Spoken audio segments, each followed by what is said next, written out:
heads of states and governments, excellencies, caro Antonio, dear friends.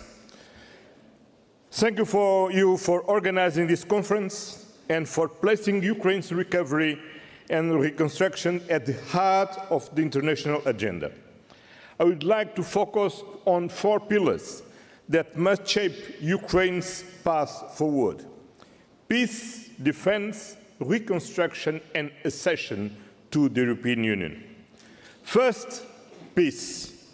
Dear Volodymyr, let me commend your leadership in calling for an unconditional ceasefire and mobilizing all diplomatic efforts toward a just and sustainable peace. Unfortunately, Russia has responded only with more strikes, more suffering, more unjustifiable death. This must stop.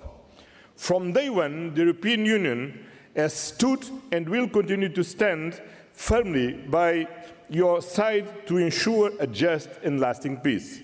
We are doing this by increasing pressure on Russia through sanctions, by strengthening Ukraine's defense, and by deploying every diplomatic tool at our disposal to restore peace in Europe.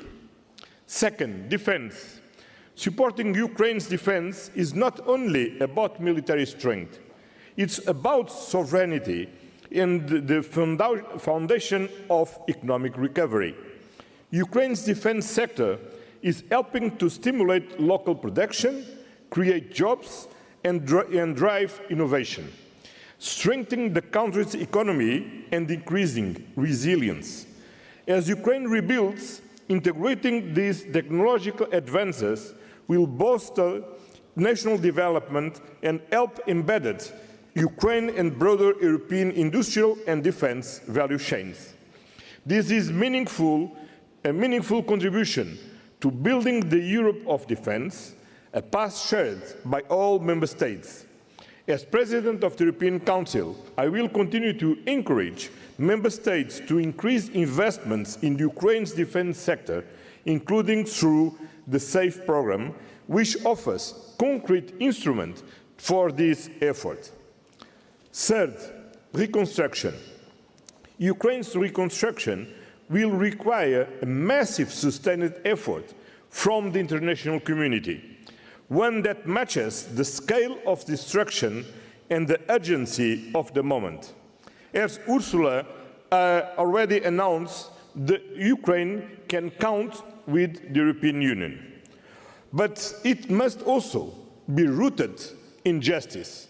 Russia must be held accountable for the devastation it has caused. The aggressor must bear responsibility for rebuilding what is sought to destroy. Reconstruction is not only about buildings, it is about people and starts at local level.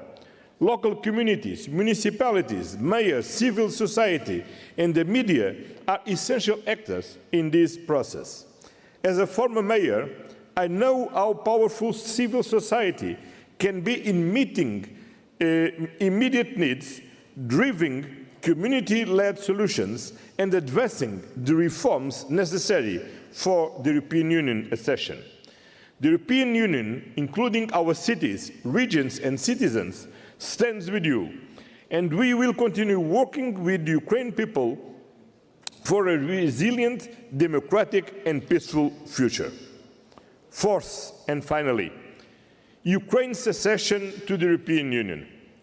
Enlargement is the European Union's most strategic geopolitical investment in peace, in security, and in prosperity.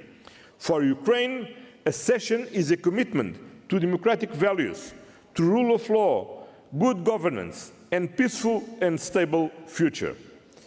At our most recent meeting, European Union leaders acknowledged the remarkable progress Ukraine has made on reforms, even under the most difficult conditions.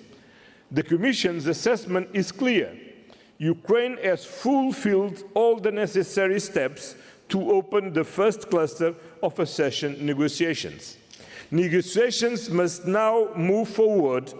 in Ukraine's accession process will continue with the next steps guided by merit, momentum, and the mutual commitment. Ladies and gentlemen, Ukraine's future lies in the European Union. The European Union stands with Ukraine for peace, for defense, for reconstruction, and all along the path of accession. Together, we can ensure that Ukraine not only recovers, but thrives, and in doing so, we will build a stronger, safer, and more united Europe. Thank you very much.